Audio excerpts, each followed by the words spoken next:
1వ వచనం నుండి 6వ వచనం వరకు చదువుతాను.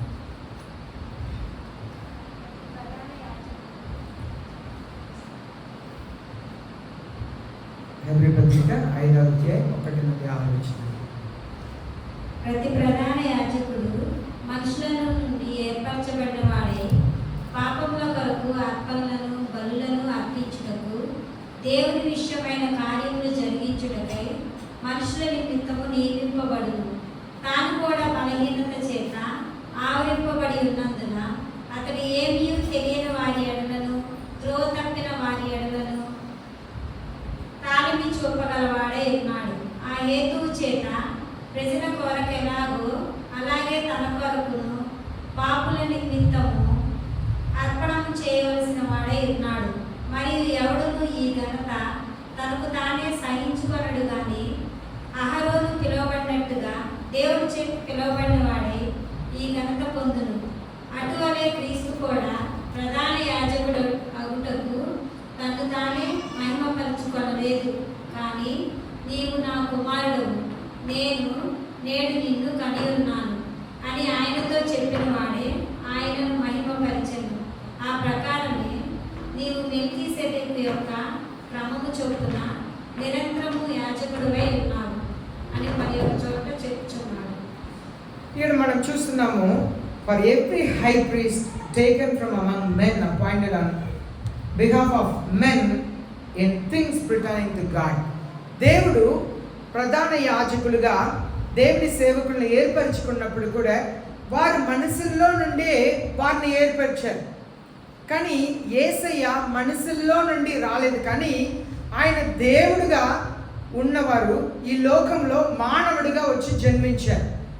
మరలా in order to offer both gifts and sacrifices for since, పాపము కొరకు పాప పరిహారమును పాప బలియాగము చెల్లించుటకు దేవుడు యాజకుల్ని ఎన్నుకున్నారు. ఎప్పుడు యేసయ్య వచ్చే ముందు అలాగే ఏర్పరచుకున్నారు. అప్పుడు యాజకులు మాత్రమే ప్రార్థన చేసేవారు.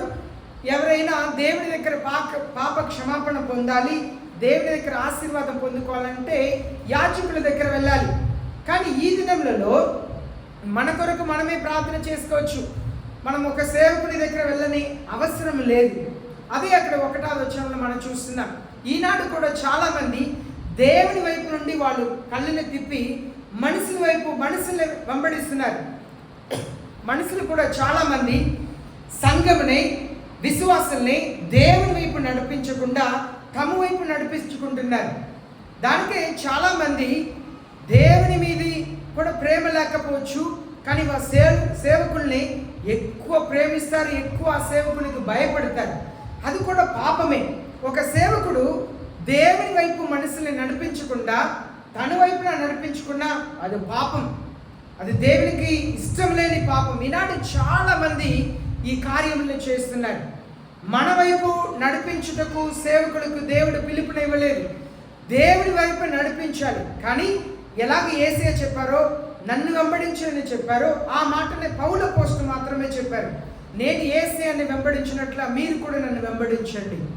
మనమందరూ కూడా మనుషులు కనుక మనం ఈ లోకంలో మరణించే వరకు శోధన వస్తానే ఉంటుంది. కానీ శోధనని జయించుటకు ప్రార్థన చేయమని యేసయ్య చెప్పారు. సాతానుడి శోధన నుండి మనల్ని కాపాడమని ప్రార్థన చేయమన్నారు. శోధనలో ప్రవేశింపనీయకుండా నన్ను కాపాడండి అని చెప్పి ప్రార్థన చేయమన్నారు యేసయ్య. కనుక మనం మరణం వరకు శోధన వస్తానే ఉంటుంది. ఒకవేళ శారీరక ప్రకారంగా పాపం చేయకపోయినా మన తలంపులో పాపం చేయవచ్చు, ఆలోచనలో పాపం చేయవచ్చు, కళ్ళుతో పాపం చేయవచ్చు. మన శరీరంతో పాపం చేయకుండా మోహపు చూపి కళ్ళుతో చూసినా కూడా పాపం అని దేవుని వాక్యం సెలవిస్తుంది. యేసయ్య చెప్పారు, ఈ కళ్ళుతో మీరు మోహపు చూపు చూస్తే మీరు శరీరంతో విభచారం చేసినట్లుగా అని చెప్పి యేసయ్య చెప్పారు. చూడండి, నీ కళ్ళు వెలుగై ఉన్నది కనుక మీ దేహం అంతా వెలుగై ఉంటుంది. మీ కళ్ళు చీకటిగా ఉన్నట్లయితే మీ దేహం అంతా చీకటిగా ఉంటుంది అన్నారు. కనుక యేసయ్య మన దగ్గర కోరుకుంటున్నది అంతా కూడా మన కొరకు మనం ప్రార్థన చేయవచ్చు. మీ కొరకు ఒకరు ప్రార్థన చేయని అవసరం లేదు. ఇప్పుడు మీరు రోమన్ క్యాథలిక్ చర్చికి మీరు వెళ్తే అక్కడ ఆ ఫాదర్ ఒక కేజీలో ఒక ఒక దాంట్లో కూర్చుంటారు. అక్కడ పక్కన వచ్చి మోకరించి వాళ్ళు పాపములు ఒప్పుకుంటుంటారు. కానీ మనకు అలాంటిది అవసరం లేదు. దానికి యేసయ్య సిలువలో మరణించినప్పుడు ఇలాగూ దేవాలయంలో ఒక తెరచిల ఉండిద్ది. దీన్ని అతి పరిశుద్ధ స్థలం అంటారు. మీరంతా కూర్చున్నది పరిశుద్ధ స్థలం అంటారు. బయట ఆవరణం అంటారు. అయితే ఈ అతి పరిశుద్ధ స్థలంలో దేవుని ప్రధాన యాజకుడు మాత్రమే రావాలి. దానికి మీరు చూస్తుంటే తెల్ల వస్త్రం వేసుకుంటారు కదా, గెస్సక్ అంటారు. దానికి ఒక నడువులకు ఒక తాడు కట్టుకుంటారు. ఆ తాడు దేన్ని చూపిస్తుందంటే ఆ వస్త్రం కింద పోమగ్రనెట్,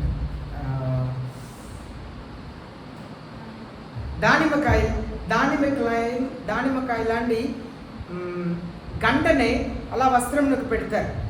ఆ యాజకుడు, ప్రధాన యాజకుడు అతి పరిశుద్ధ స్థలంలో దేవుని సేవ చేస్తున్నప్పుడు ఆయన కదిలితే ఆ శబ్దం వచ్చింది కనుక ఆయన బ్రతికి ఉన్నారు, దేవుడికి ఆయన మీద కోపం లేదని అర్థం. ఒకవేళ ఆ గంట మోగటం ఆగిపోతే ఆయన దేవుడు మొత్తారు, ఆయన చనిపోయాడని అర్థం. కనుక వాళ్ళు ఏం చేస్తారంటే, ఈనాడు వేసుకునే వాళ్ళు తాడు చిన్నగా ఉంది కదా, కానీ ఆనాడు తాడు బయట దాకా ఉండిద్ది. ఆ తాడుని పట్టుకొని చనిపోయిన ఆ వ్యక్తిని బయటకు లాగుతారు. దానికే ఈనాడు తెల్ల వస్త్రం గెసకేసుకొని నడునకు నల్లగా ఒక తాడు కట్టుకుంటారు. అది సూచన ఏంటంటే నేను పరిశుద్ధంగా ఉన్నాను. ఒకవేళ నేను పరిశుద్ధంగా లేకపోతే దేవుడు నా ప్రాణంనైనా తీసేస్తాడు. అదే సూచన. అయితే ప్రధాన యాజకుడుగా మనసు నుండి ఏర్పరచబడిన వాళ్ళకు కూడా పాప క్షమాపణ అవసరం. దానికి బైబిల్లో మనం చూస్తున్నాం, ఎక్కడైనా యేసయ్య పాపం చేశారని పాప క్షమాపణ అడిగారు ఉందా? లేదు. పోయిన వారం అదే మనం ధ్యానించాం. 4వ అధ్యాయం చివరిలో మనలాగే అన్ని రీతిలో శోధించబడినప్పుడు కూడా ఆయన పాపం చేయలేదంట. కారణం ఏంటంటే పరిశుద్ధ ఆత్మ అభిషేకం. పరిశుద్ధ ఆత్మ అభిషేకం మనసులో ఉంటే అన్ని భాషల్లో మాట్లాడరు కానీ పరిశుద్ధంగా జీవిస్తారు. కానీ ఈనాడు క్రైస్తవ్యం భ్రష్టు పట్టిపోయింది. ప్రజల్ని మోసపరచుటకు పరిశుద్ధ ఆత్మ అభిషేకం అంటే భాషల్లో మాట్లాడటం అని చెప్పి మోసపరిచి ప్రారంభ దినంలో నుండి మోసపరిచారు. కానీ పరిశుద్ధ ఆత్మ అభిషేకం పొందిన వారు పరిశుద్ధంగా ఉంటారు. ఆలోచనలు, తలంపులు పరిశుద్ధంగా ఉంటారు. మన కాళ్ళ ముళ్ళు గుచ్చుకుంటే సాయంత్రం దాకా మన ఆగం కదా. ముళ్ళు గుచ్చుకుంటే ఏం చేస్తాం? ముళ్ళు గుచ్చుకుంటే తెలీదా?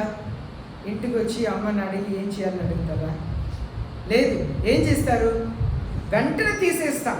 అలాగనే పాపం కూడా మనం పడిపోయామంటే వెంటనే యేసే దగ్గర క్షమాపణ అడగాలి. నన్ను క్షమించండి ప్రభువా. వెంటనే మారు మనసు పొందాలి. తగ్గించుకోవటానికి ఎంత మాత్రం కూడా ఆలోచన చేయకూడదు. ఎంత తగ్గించుకోవాలో అంతగా తగ్గించుకోవాలి. అది చిన్న చిన్న విషయంలో స్టార్ట్ చేయాలి.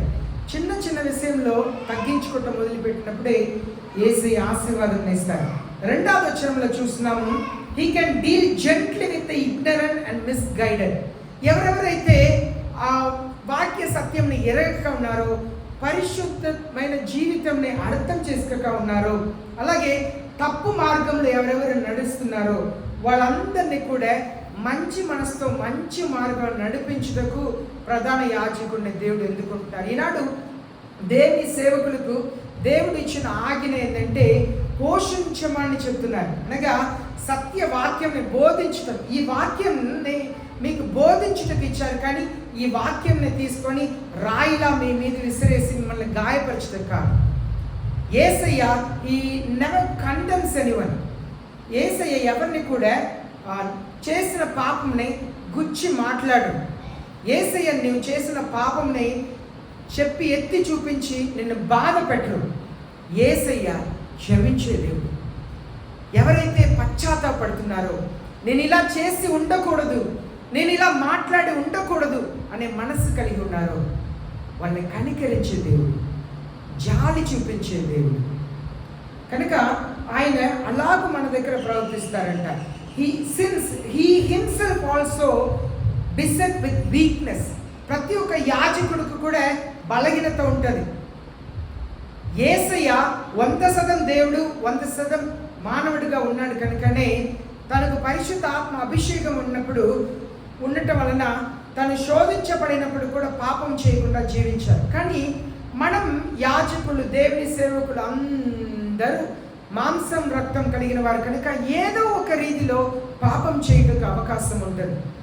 కనుక దేవుని సేవకులు పాపం చేయటకు అవకాశం ఉన్నది కనుక నేను పాపం చేస్తానని కాదు. దేవుని సేవకులు పరిశుద్ధంగా జీవించి మిమ్మల్ని పరిశుద్ధతలో నడిపించుటకే దేవుడు పిలిపించారు.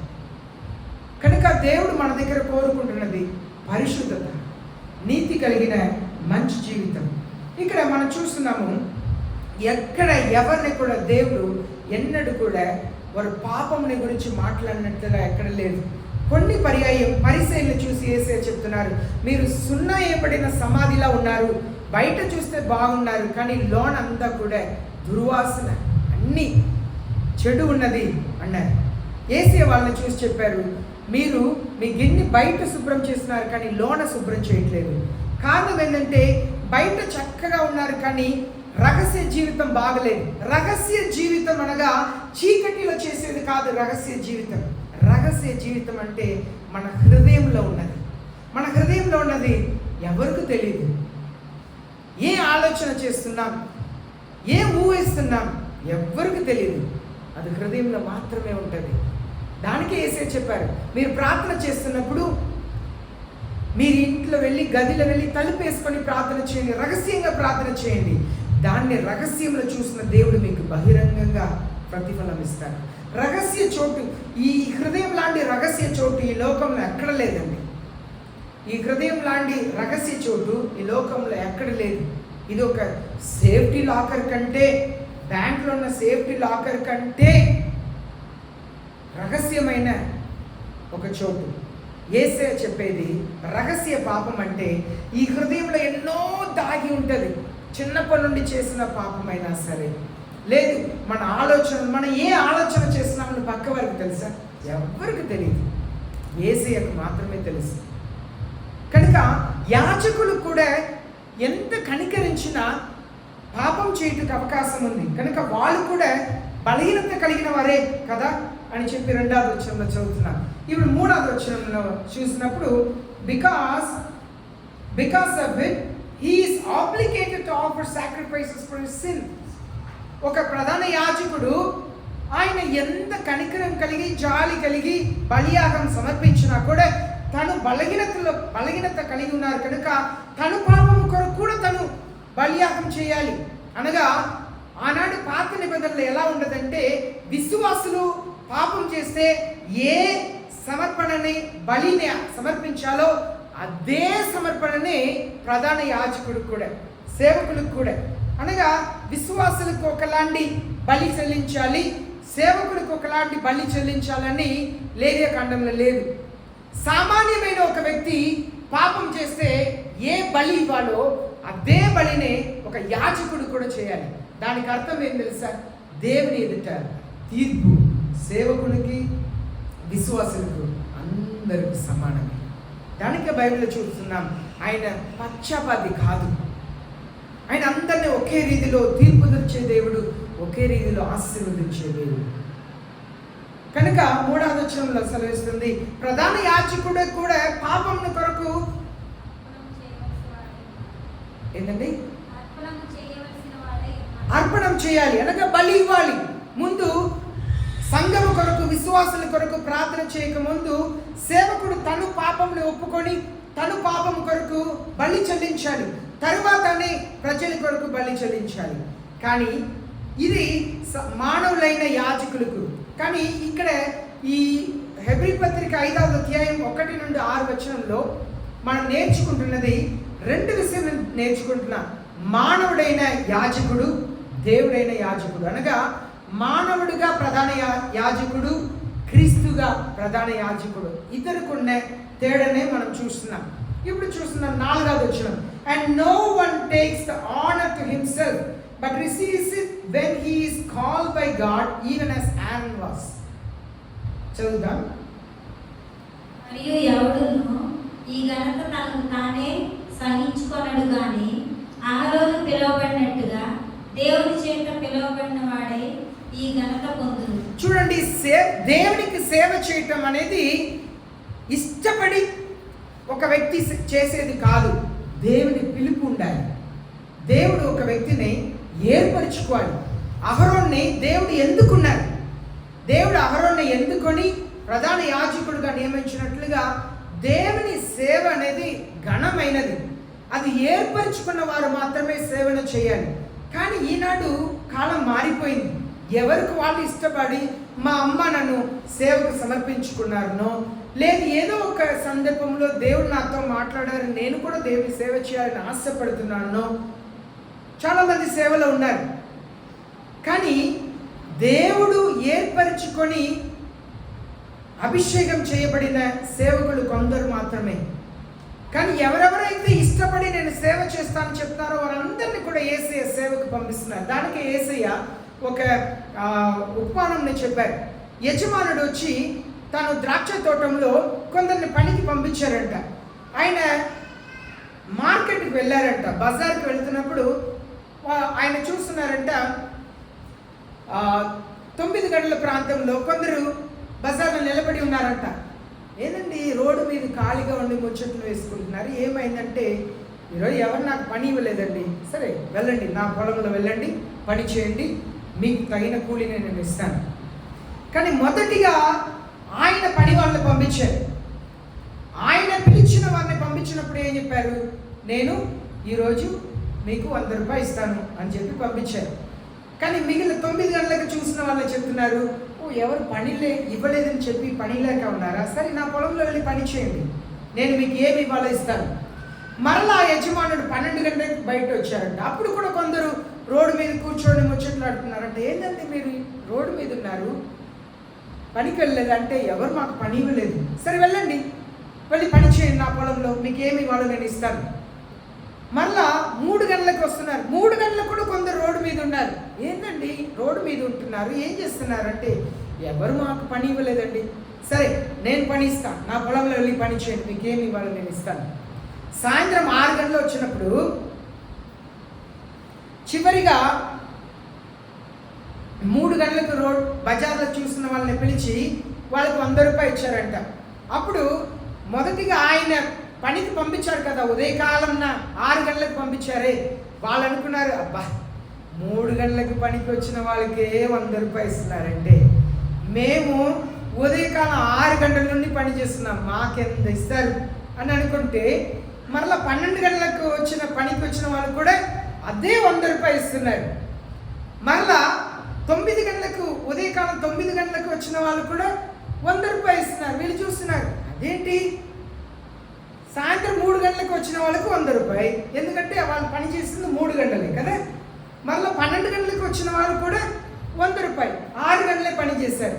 ఉదయం 9 గంటలకు వచ్చిన వాళ్ళకు కూడా వాళ్ళు కూడా 100 రూపాయలు, వాళ్ళు 9 గంటలకు పని చేశారు. ఇప్పుడు ఉదయకాలం 6 గంటలకు వచ్చారే, వారు 12 గంటలకు పని చేశారు కనుక వాళ్ళు అనుకుంటున్నారు, వాళ్ళు వస్తే వాళ్ళు కూడా 100 రూపాయలు ఇచ్చారు. వాళ్ళు కోపం వచ్చేసింది, అదేంటండి మేము 12 గంటల పని చేస్తే మాకు 100 రూపాయలు ఇస్తున్నారు, 3 గంటల పని చేసిన వాళ్ళకు 100 రూపాయలు ఇస్తున్నారు, 6 గంటల పని చేసే వాళ్ళకు 100 రూపాయలు ఇస్తున్నారు, 9 గంటల పని చేసిన వాళ్ళకు 100 రూపాయలు ఇస్తున్నారు, మీరు అన్యాయంగా చేస్తున్నారంటే ఆ యజమాని చెప్తున్నాడు, నా డబ్బు మీకు 100 రూపాయలు ఇస్తానని చెప్పాను. మిమ్మల్ని ఉదయకాలం 6 గంటలకు పొలంలో తీసుకొచ్చాను, ఉదయకాలం 6 గంటల నుండి సాయంత్రం 6 గంటల దాకా పని చేయాలని చెప్పాను, మీరు ఒప్పుకున్నారు. మీకు 100 రూపాయలు ఇస్తానని చెప్పాను, మీరు ఒప్పుకున్నారు. కనుక మీకు నేను చెప్పింది మీరు ఒప్పుకున్న 100 రూపాయలు కదా మీకు ఇచ్చాను, ఇది నా డబ్బు, నేను వీళ్ళని పనికి పిలిచాను, ఎవరికి ఎంత ఇవ్వాలో అది నా ఇష్టం అన్నారు. ఇక్కడ దేవుడు కొందరిని ఏర్పరచుకొని సేవకు కొందరిని పంపించారు. కొందరు సేవలు ఎలా ఉన్నారంటే వాళ్ళ అమ్మ నాన్న, అయ్యా నా కొడుకుని బ్రతికిస్తే నా కొడుకుని మీ సేవకు ఇచ్చేస్తాను అని సేవకు తల్లిదండ్రులు సమర్పించి సేవలో ఉన్న సేవకులు ఉన్నారు. కొందరు ఎలా ఉన్నారంటే సేవకులు వాక్యం చెప్పి, అయ్యా నీ జీవితం యేసయ్య సేవ చేయి అని చెప్పటం వలన కొందరితో పరిశుద్ధాత్మ దేవుడు మాట్లాడితే కొందరు సేవకు తాము సమర్పించుకున్నారు, వాళ్ళు సేవకు సమర్పించుకున్నారు. కనుక కొందరు ఈనాడు సేవలో ఉన్నారు. అర్థమవుతుందా? కొందరు సేవలో ఉన్నారు. కొందరు ఎలా ఉన్నారంటే, ఏదైనా ఒక సంస్థలో వెళ్ళి చదువు రాలేదు, 10th ఫెయిల్ అయ్యాడు, 8th ఫెయిల్ అయ్యాడు, ఇంటర్ పాస్ అవ్వలేదంటే బైబిల్ కాలేజీకి వెళ్ళరా, నీ దేనికి పనికిరావు, బైబిల్ కాలేజీకి వెళ్ళు అని బైబిల్ కాలేజీకి పంపించుతాం.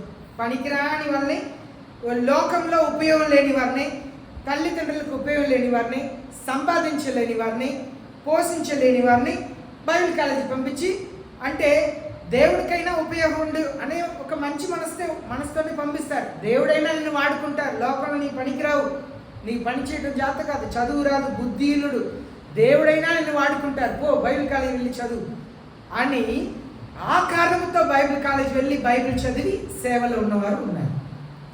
కానీ నిజముగా దేవుడు ఏర్పరచుకున్న సేవకులు కొందరు మాత్రమే ఉన్నారు.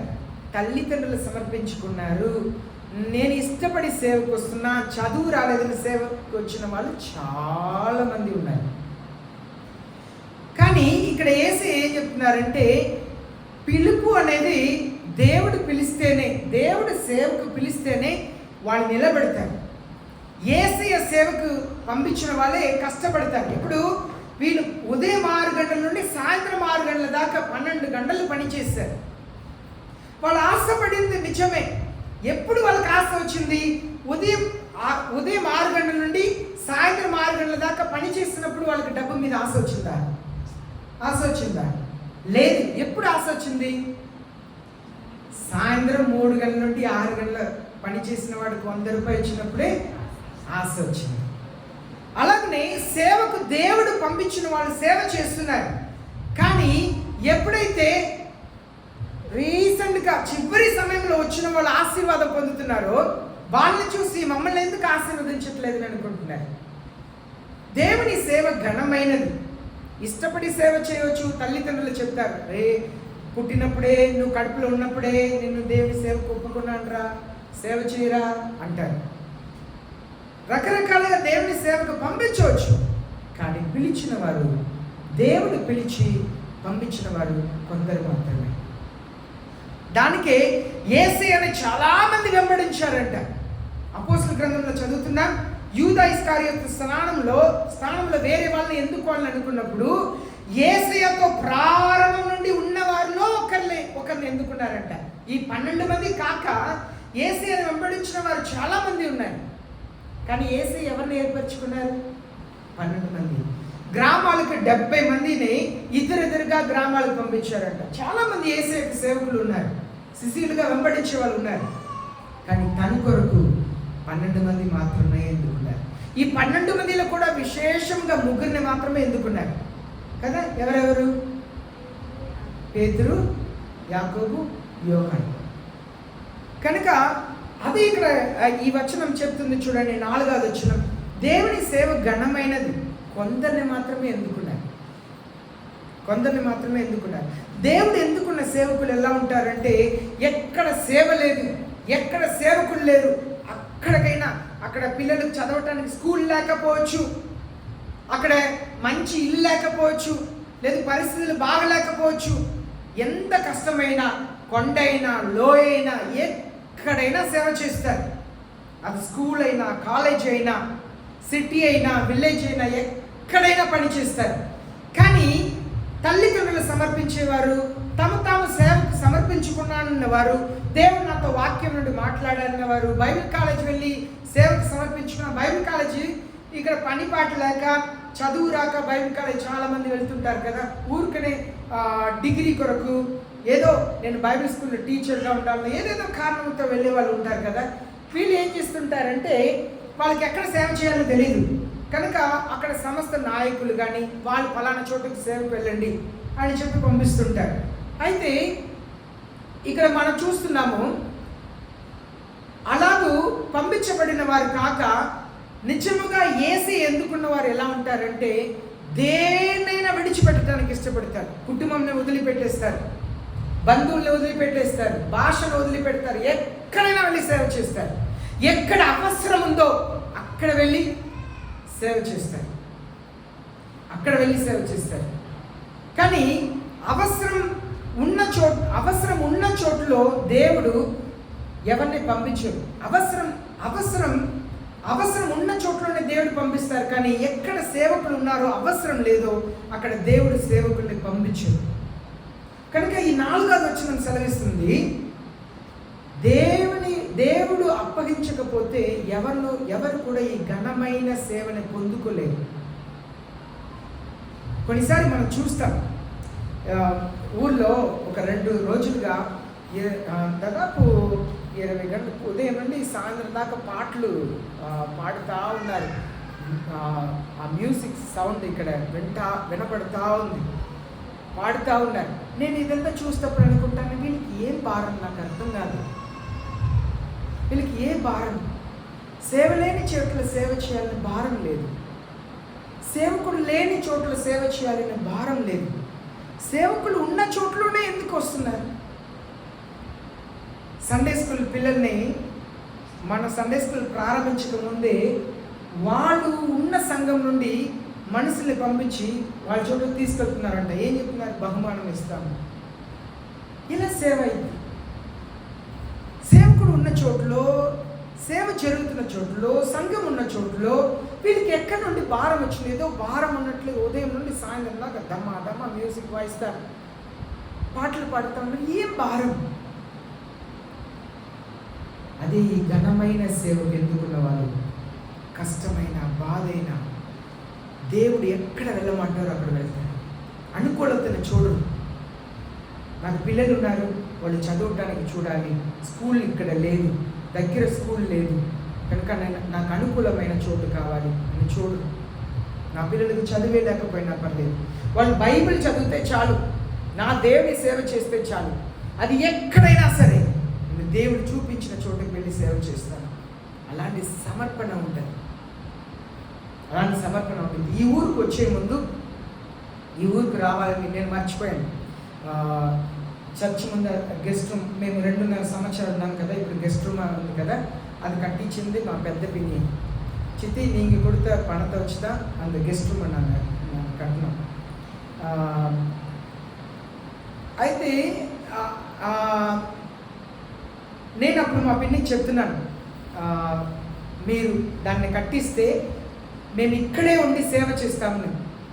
మా పిన్ని, మా బాబాయ్ ఇప్పుడు లేరండి కనుక చెప్పొచ్చు, మా బాబాయ్ తెలియకుండా బంగారంని వాళ్ళ కొడుకుకి ఇచ్చి అమ్మి ఆ డబ్బుని నాకు పంపించారు. చిత్తి ஞாபகம்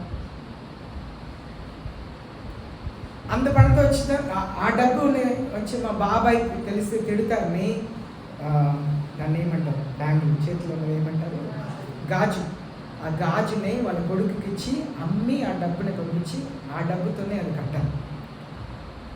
అది కట్టిన వెంటనే ఇక్కడికి మేము వచ్చాం. స్కూల్ ఇక్కడ నుండి ఎక్కడ స్కూల్కి పంపించాలని చెప్పి అప్పుడు ఈ ఊరు బస్సులు రాదు. ఇంకా చెప్పాలంటే కింద కాలనీ లేదు. అలాంటి టైం అప్పుడు బస్సు రాదు కదమ్మా, సైకిల్ కూడా రాదు, నడిచి వెళ్ళాను. అప్పుడు మేము ఈ ఊరికి వచ్చినప్పుడు, இந்த ஊருக்கு வந்தப்ப இங்கே ஸ்கூல் பஸ் வராதுன்னு சொல்லி ஆட்டோலாம் இருக்காது, சைக்கிள் ஓட்டுறது கூட கஷ்டம். அப்படி இருக்கும். ఇక్కడ நேற்று நம்ம காரில் வந்தோம்ல, அந்த பிரிட்ஜு மேலே ஒரு பனைமரம் வெட்டி அங்கே வச்சாங்க, அது மேலே நடந்து வரணும், ఎదుమే వరాదు ఊరుకున్నా. అలాంటి కాలంలో మేము తర్వాత ఈ బ్రిడ్జ్ కొంచెం బాగా చేశారు, పైపులు పెట్టి అలాగే ఇది కట్టాం. అటు తర్వాత అప్పుడు కూడా బస్సులు లేవు. మేము ఈ ఊరికి వచ్చిన తర్వాత దేవుడు మాకు మార్గం తెరిచారు. ఒక వ్యక్తి ఆటో డ్రైవర్, ఆయన చనిపోయారు. ఆయన మా పిల్లల్ని ఇక్కడ నుండి లైలా స్కూల్కి తీసుకెళ్ళటానికి 20 రూపాయలు, సాయంత్రం తీసుకురావడానికి 20 రూపాయలు, రోజుకి 40 రూపాయలు, 13 సంవత్సరాలు కట్టారు. ఇప్పుడు ఎంత కడుతున్నారండి? ఒక్కొక్క పిల్లలకి చాలా కడుతున్నారు. 40 రూపాయలకి 14 కిలోమీటర్లు తీసుకెళ్తారు. మొత్తం 28 కిలోమీటర్లు 40 రూపాయలకి ఉదయం సాయంత్రం తీసుకెళ్తారు. అటు కృపని దేవుడు మాకు ఇచ్చారు. మేము ఇక్కడ వచ్చిన తర్వాత ఒక పాస్టర్ సడన్గా ఇలా చెప్పారు, మీ పిల్లల్ని మేము చదివియాలని ఉన్నాము, మాకు ఏ స్కోప్ లేదు. ఎప్పుడైతే దేవుడు ఏర్పరిచి మనల్ని సేవకు పంపిస్తారో మన అవసరతలంతా ఆయన చూసుకుంటారు. అలాగే ఈ చర్చ్ని కట్టారు. ఎక్కడి నుండి లేదు, ఆశ్చర్యముగా దేవుని నీ పిల్లల్ని ఒకవేళ దేవుడి సేవకు పిలిస్తే ఎక్కడ వెళ్ళమంటారో అక్కడ వెళ్ళాలి. చాలామంది సేవకులు ఎలా తెలుసా పరిచర్యకు వెళ్ళారు, దేవుడు పిలుపుని పొందుకొని రోడే లేని ఊరికి వెళ్ళారంట. రోడ్ వచ్చి మేము ఈ ఊరికి వచ్చినప్పుడు కరెంట్ లేదు. అప్పుడు మీరు ఉన్నారు కదమ్మా, కానీ మీరు ఏసీ అని నమ్మలేదు కదా. కరెంటే లేదు ఈ ఊళ్ళో. 2013లో కరెంట్ వచ్చింది. నేను యాక్సిడెంట్ అయ్యి హాస్పిటల్లో ఉన్నాను, అప్పుడు కరెంట్ వచ్చింది ఈ ఊరికి. నేను యాక్సిడెంట్ అయ్యి హాస్పిటల్లో ఉన్నాను, ఆ టైంలో కరెంట్ వచ్చింది ఈ ఊరికి. దేవుని సేవకులు ఎప్పుడు ఊర్లో అడుగు పెడతారో దేవుడు సమస్తమే సమకూరుస్తారు. అన్ని దేవుడే చూసుకుంటారు, అద్భుతం చేస్తారు. ఏమి లేక ఈ సేవను ప్రారంభించాం. ఈ ఊరికి రోడ్ వేయటానికి మాత్రమే దాదాపు సేవకులుగా 2.5 లక్షల దాకా ఖర్చు పెట్టాం ఈ ఊర్లో రోడ్ వేయటానికి. తర్వాత ఈ బ్రిడ్జి కట్టడానికి. మీకు తెలుసు, నేను చాలాసార్లు చెప్పి ఉన్నాను. దేవుడు ఏమి లేక వచ్చినా కూడా దేవుడు అంత అద్భుతం చేస్తూ ఉంటారు, అద్భుతం చేస్తూ ఉంటారు. నిన్న నైట్ మా పిన్ని వస్తున్నారు, నా చేతిలో డబ్బు లేదు.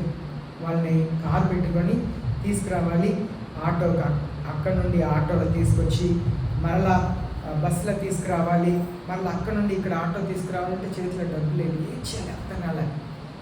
నా ఫ్రెండ్ ఒకరు ఫోన్ చేసి డబ్బు ఇవ్వండి, నేను ఈ నెల చివరికి ఇస్తానని చెప్పి తీసుకున్నాను. నేను రైల్వే స్టేషన్లో దిగి నేను వస్తున్నాను, మా పిన్ని చెప్పారు నేను కారు ఇస్తాను. హోటల్కి వచ్చాను, నేను ఇస్తాను. నేను ఈరోజు ఉదయకాలం 3 గంటల తర్వాత నాకు నిద్ర పట్ల నడుస్తా దేవుని స్తుతిస్తూ ఉన్నాను.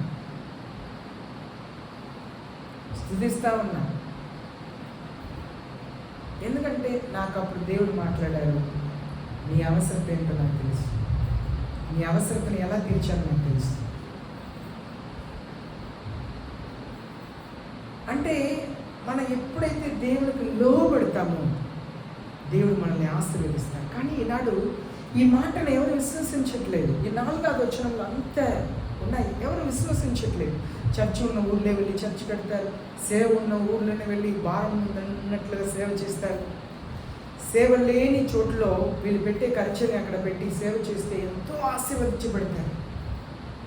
కానీ దేవునికి నమ్మకంగా ఉన్నప్పుడు యేసయ్య ఆశీర్వదిస్తారు. ఒకవేళ ముందున్న కాలంలో మీ పిల్లల్ని దేవుడి సేవకు పిలిస్తే అలా విశ్వసించు. మనకిప్పుడు భారతదేశంలో 13 రాష్ట్రంలో యాంటీ కన్వర్షన్ బిల్ పాస్ చేశారు. స్వార్థ జరగకూడదు 13 స్టేట్స్లో.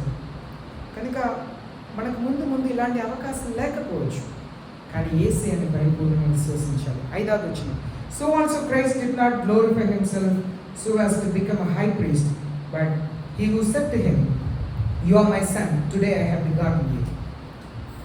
చదవండి అమ్మా. క్రీస్తు కూడా ప్రధాన యాజకుడకు తను తానే మహిమపరచుకొనలేదు గాని, నీవు నా కుమారుడు, నేను నేడు నిన్ను కని ఉన్నాను అని ఆయనతో చెప్పిన వాడే ఆయనకు మహిమపరచను. ఇది 2వ కీర్తన 7వ వచనం నుండి చెప్పబడిన ప్రవచన మాట. 2వ కీర్తన 7వ వచనం మీరు చదివినట్లయితే అక్కడ చెప్పబడిన మాటని ఇక్కడ మనం చూస్తున్నాం. ఇది ఒక ప్రవచన మాట. You are my son, today I have begotten you. అనగా చాలా మంది చెప్తుంటారు యేసయ్య మానవుడే, కానీ ఆయన్ని దేవుడు తన రక్షకుడుగా ఎందుకున్నారు అని చెప్పి చెప్తుంటారు. కాదు, దేవుడే మానవుడుగా కన్య గర్భంలో ఉద్భవించి జన్మించి మన కొరకు ప్రాణం పెట్టారు. కనుక ఇక్కడ చెప్పబడిన మాట అది ఈ ప్రవచన మాటను పట్టుకొని యేసయ్య దేవుడు కాదు మానవుడిని ఎందుకున్నారు అన్నారు అని చాలామంది చెప్తుంటారు. అది తప్పు మాట. ఇక్కడ మనం చూస్తున్నాం 6వ వచనంలో చదువుతాం. ఇక్కడ 5వ వచనంలో చూస్తున్నాము, so also Christ did not glorify himself so as to become high priest. యేసయ్య తను తాను మహిమపరచుకోలేదంట. యేసయ్య ఏం చెప్తున్నారంటే ఎప్పుడు కూడా పరలోకపు తండ్రికే సమస్త ఘనతని మహిమని చెల్లించుకొని వచ్చారు. ఇప్పుడు 6వ వచనంలో చదువుతాం. 6వ వచనం. Just as he says also in another passage, you are a priest forever according to the order of Melchizedek. నీవు మెల్కీసెదెకు యొక్క క్రమము చొప్పున నిరంతరము యాజకుడివై ఉన్నావు అని మరి ఒక చోట చెప్పుచున్నాడు. ఇప్పుడు ఆదికాండం 14వ అధ్యాయం 18వ వచనం నుండి చూస్తే ఒకరోజు అబ్రహాం లోతుని విడిపించి తీసుకురావడానికి వెళుతున్నారు. లోతు సోదొమ కుమారులో ఉన్నారు. సోదొమ కుమార ప్రాంతంని రాజులు వచ్చి అన్ని తీసుకొని వెళ్ళిపోయారు. అక్కడ ఉన్న స్త్రీల్ని, పిల్లల్ని అన్నిటిని తీసుకెళ్ళిపోయారు. అబ్రహాం కేవలం 300 మందితో వెళ్ళి యుద్ధం చేసి అన్నిటిని తీసుకొస్తున్నారు. అప్పుడు మల్కీసెదెకుని ఒక రాజు వచ్చి, షాలేము రాజు అంట. ఆయనకు తల్లిదండ్రులు లేరు, ప్రారంభం లేదు, ముగింపు లేదు. ఒక రాజు వచ్చి ఆయన కలిసినప్పుడు ఆయనకు ఆయన సంపాద్యం నుండి 10వ భాగంని సమర్పించారు. ఆ రాజు మరలా ఆయనకు బహుమానం ఇస్తే ఆయన అబ్రహాం చెప్పారు, మీ షూ లేస్ కూడా నేను తీసుకోను.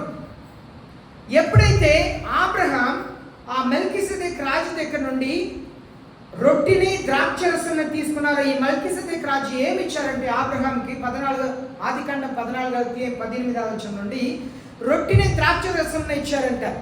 ఎప్పుడైతే రొట్టిని ద్రాక్షరసాన్ని తీసుకున్నారో ఆయన చెప్తున్నారు, మీ దగ్గర నుండి మీ షూ లేస్ కూడా నేను తీసుకోను.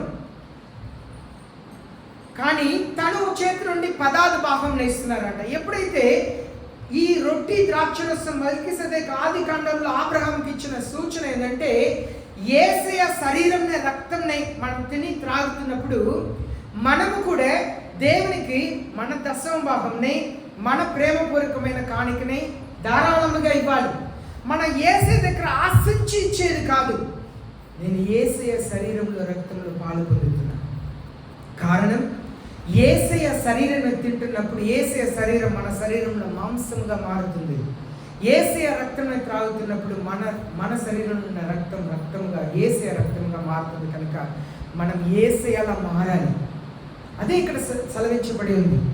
ఇప్పుడు మనం చూస్తుంటే హెబ్రీ పత్రిక 7వ అధ్యాయం 1 నుండి 3 వచనంలో మనం చదివినట్లయితే అక్కడ మన మల్కీసెదెకుని గురించి చదువుతున్నాం. హెబ్రీ పత్రిక 7వ అధ్యాయం 1 నుండి 3 వచనాలు చదువుతాం. రాజులను సంహారం చేసి తిరిగి వచ్చుచున్న అబ్రహామును ఎవడు కలుసుకొని అతన్ని ఆశీర్వదించును, ఎవరికి అబ్రహాము అన్నింటిలో 10వ వంతు ఇచ్చునో, ఆ షాలేము రాజును మహోన్నతులకు దేవుని యాజకుడైన మెల్కీసెదెకు నిరంతరం యాజకుడుగా ఉన్నాడు. అతని పేరుకు మొదట నీతికి రాజనియు తర్వాత సమాధానపు రాజనియు అర్థమించినట్టు షాలేము రాజని అర్థము. అతడు తండ్రి లేని వాడును, తల్లి లేని వాడును, వంశావళి లేని వాడును, జీవిత కాలమునకు ఆది అయినను జీవమునకు అంతమునైనను లేనివాడునై ఉండి దేవుని కుమారుని పోలి ఉన్నాడు. ఇక్కడ మనం చూస్తున్నాము ఈ హెబ్రీ పత్రిక 5వ అధ్యాయం 1 నుండి 6 వచనంలో the contrast between the human high priest and Christ high priest. యేసయ్య ప్రధాన యాజకుడుగాను, క్రీస్తుగా ప్రధాన యాజకుడు, మానవుడిగా ప్రధాన యాజకుడు, ఇద్దరికి మధ్యలో ఉన్న వ్యత్యాసంని మనం హెబ్రీ పత్రిక 5వ అధ్యాయం 1 నుండి 6 వచనంలో చూస్తున్నాం. ఇక్కడ యేసయ్యకు తండ్రి లేరు, తల్లి లేరు, ప్రారంభం లేదు, ముగింపు లేదు. ఆయన మానవుడిగా ఈ లోకంలోకి రావాలి కనుక ఒక స్త్రీ గర్భంలో ఉద్భవించారు.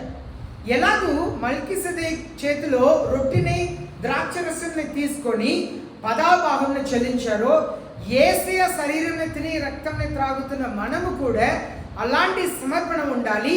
ఈ రాజుకు షాలేం రాజుని పేరు. కారణం ఏంటంటే ఆయన నీతికి రాజును, సమాధానమునకు రాజు అంట. దాన్ని మనం రోమిలికి రాసిన 14వ అధ్యాయం 17వ వచనంలో చదువుతున్నాం. తీసి చదవండి. రోమిలికి రాసిన 14వ అధ్యాయం 17వ వచనంలో చదువుతాం. For the kingdom of God is not eating and drinking, but righteousness, peace and joy in the Holy Spirit. దేవుని రాజ్యము భోజనమును పానమును కాదు గాని నీతియు సమాధానమును. దేవుని రాజ్యం నీతియు సమాధానమును. ఇక్కడ హెబ్రీ పత్రిక 7వ అధ్యాయం 1 నుండి 3 వచనంలో మల్కీసెదెకు ఈ రాజు దేనికి రాజు అంట? నీతికు సమాధానమునకు రాజు. అదే ఈ రోమా పత్రికలో మనం చదువుతున్నాం. దేవుని రాజ్యం నీతి. మనం న్యాయముగా నడుచుకోవటానికి యేసయ్య పిలిచారు, నీతిగా నడుచుకోవటానికి యేసయ్య పిలిచారు. కుటుంబంలో నీతి, న్యాయం, అలాగే సమాధానం. యేసయ్య అదే కదా శిష్యులకు చెప్పారు, మీరు ఏ ఇంటికి ప్రవేశిస్తారో ఆ ఇంట్లో శుభంని పలకండి, సమాధానములకు కారణకుడు ఆ ఇంట్లో ఉంటే మీరు పలికిన సమాధానం ఉంటుంది, లేకపోతే అది మీతో వచ్చేసేది. ఈయన సమాధానమునకు రాజు, అలాగే నీతికి రాజు. యేసయ్య చెప్పారు, మొదటిగా నా నీతిని, నా రాజ్యంని వెతకండి అన్నారు. అప్పుడు ఇదంతా మీకు ఇవ్వబడును. నీతిని, సమాధానంని వెతుకుటకే యేసయ్య పిలిచారు. యేసయ్య దీన్ని కూడా ఎక్కడి నుండి చెప్తున్నారంటే 110వ కీర్తన 14వ వచనంలో ప్రవచనగా చెప్పబడి ఉంది. 110వ కీర్తన 14వ వచనంలో ఇవి అంతా కూడా ప్రవచనగా యేసయ్య గురించి చెప్పబడినవి మనం చూస్తున్నాం. కనుక ఇక్కడ హ్యూమన్ మానవ యాజకుడు, క్రీస్తు యాజకుడుగా ఇక్కడ చూస్తున్నాం. మానవ యాజకుడు పాపం చేసి తన పాపంని ఒప్పుకొని ఇతరుల పాపం కొరకు పరిహారం చేసేవాడు. కానీ యేసుక్రీస్తు 4వ అధ్యాయంలో, అదే మనం 5వ అధ్యాయంలో ఎందుకు ఈ కాంట్రాస్ట్, ఈ వ్యత్యాసాన్ని చదువుతున్నామంటే 4వ అధ్యాయం 16వ వచనంలో చదువుతున్నాం. ఆయన మనలాగే అన్ని రీతిలో శోధించబడినప్పుడు కూడా పాపం చేయలేదు. మనం రోమిలికి రాసిన పత్రికలో చదువుతున్నాం, మీరు ఆజ్ఞ కింద లేరు కానీ కృప కింద ఉన్నారు కనుక పాపం మిమ్మల్ని పరిపాలన చెయ్యదు. మనకు యేసయ్య కృప ఉంటే మన పాపం నుండి మనల్ని యేసయ్య తప్పిస్తారు. అది ఎలాంటి పాపమైనా సరే. పాపమును క్షమించే దేవుడు మాత్రమే కాదు, పాపం నుండి విడిపించే దేవుడు యేసయ్య. యేసయ్య పాపంని క్షమించుటకు మాత్రమే రాలేదు, పాపం నుండి విడిపించుటకు వచ్చారు. చాలా మందికి యేసయ్య అని తెలిసేది పాపంని క్షమించారు. యేసయ్య పాపంని క్షమించారు, కానీ విడుదల పొందావా పాపం నుండి? పొందలేదు. అయితే నీ దేవుడు పాపంను క్షమించే దేవుడు, పాపం నుండి రక్షించే దేవుడు కాదు. మత్తయి 1:21 చదువుతున్నాను, ఆయన తన ప్రజల పాపము నుండి ఆయనే రక్షించుటకు యేసయ్య వచ్చారు, క్షమించుటకు కాదు. క్షమించటం ఆయన ప్రాముఖ్యం కాదు, క్షమించిన వాళ్ళని పాపం నుండి రక్షించుటకు యేసయ్య వచ్చారు. అదే నిజమైన రక్షణ. మనం చేసిన పాపం నుండి, మన ముందు జీవించిన పాపం నుండి మనల్ని పరిపూర్ణంగా విడిపించే దేవుడు రక్షకుడైన యేసుక్రీస్తు. దానికే యేసయ్య వచ్చారు. మనం ఏ పాపం నుండి విడుదల పొందలేకపోతున్నామో ఆ పాపం గురించి యేసయ్యని అడగాలి. యేసయ్య నన్ను క్షమించాడు, కానీ అదే పాపంని హెబ్రీ పత్రికలో మనం చదివాం కదా, సులువుగా చిక్కులో పెట్టిన పాపం నుండి విడిపించుటకు శక్తి కలిగిన దేవుడు. మనం యూదా పత్రిక చివరి వచనంలో చదువుతున్నాము, తొట్టిల్లకుండా మనల్ని తండ్రి ఎదుట నిలబెట్టగలిగిన దేవుడు, మన పాపం చేయకుండా పరిశుద్ధులుగా మమ్మల్ని నిలబెట్టగలిగిన దేవుడు యేసయ్య మాత్రమే. కనుక యేసయ్య దగ్గర అడగాలి, యేసయ్య నేను బూతుల్ని, అబద్ధంని మానలేకపోతున్నాను. ఒకవేళ పొరపాటుగా మాట్లాడి వెంటనే క్షమాపణ అడగటం వేరు, కానీ జీవితముగా మార్చుకోవటం వేరు. అలవాటు అయిపోయింది, కానీ అలవాటుని వదిలిపెట్టలేకపోతున్నాను. దేవుని అడగాలి. ఆయన క్షమించే దేవుడు మాత్రమే కాదు, మనల్ని పాపం నుండి రక్షించే దేవుడు. మనకి ఈడ్స, కక్ష, క్రోధం కొన్నిసారి హృదయంలో చాలా కాలం ఉంటుంది, కొన్నిసారి చాలా కాలం క్షమించలేని స్వభావం కానీ, ఈడ్స కానీ, గర్వం కానీ దేవుని అడగాలి, అయ్యా నాకు విడుదల కావాలి. దానికి యేసయ్య సిలువలో మరణించాడు. ఒకవేళ యేసయ్య సిలువలో మరణించకపోతే మనకు పాప క్షమాపణ ఉండేది కాదు. ఒకవేళ యేసయ్య మరణంని గెలిచి పునరుత్థానం పొందకపోతే మనకు రక్షణ ఉండేది కాదు. యేసయ్య సిలువలో మరణించాడు, సమాధి నుండి లేచారు కనుకనే మనకు పాప క్షమాపణ ఉన్నది, రక్షణ కూడా ఉన్నది. మోకరిస్తాం, ప్రార్థన చేస్తాం. ఎవరికి వాళ్ళు